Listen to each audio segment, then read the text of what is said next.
So what physicians need to do to succeed, okay?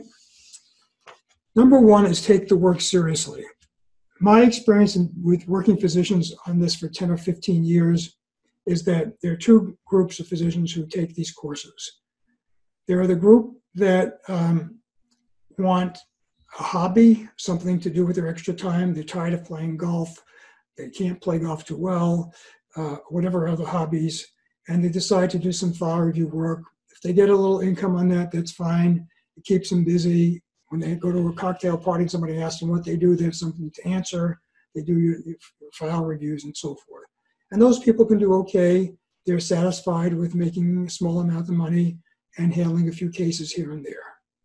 Then there are people that take their work seriously. They realize that this is a business, okay, where the amount of time and effort you put into the business, the amount of time and effort you get to get good at what you're doing, learn the ins and outs of the business, learn the terminology, the criteria, the way of writing reports, the way of dealing with the insurance companies and file review companies. They take it seriously, just like you would any other business that you're involved in.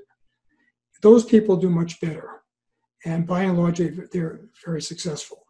So that's a decision that you're going to have to make, whether or not you treat this seriously and how much you want to succeed in this business. And by the way, it's a business, and the good thing about the business is there's very little investment at all that you need to get started.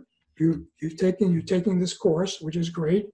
We have a 2-day course which goes into more in depth in this course on file and disability reviews that we spend 2 days discussing it with 2 or 3 medical doctors. And after that, basically you're up and running. You need a cell phone, you need computer equipment, which you probably already have.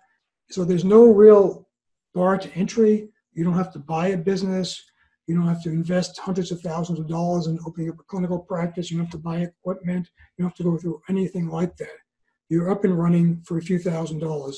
And there are very few businesses in the United States today where you can invest $2,000 or $3,000 and end up making $100,000 or more a year for many years. So that's the good news about this.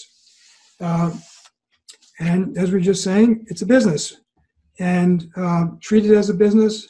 Think about it as a business. If you want to invest a little bit in marketing, you want to get yourself in a directory so you can get more work, you take courses, and you maybe form an LLC to keep this income separate from your other businesses, and that can be fine. There are tax advantages. You can write off expenses. You can write off education and travel and so forth if you decide to do that.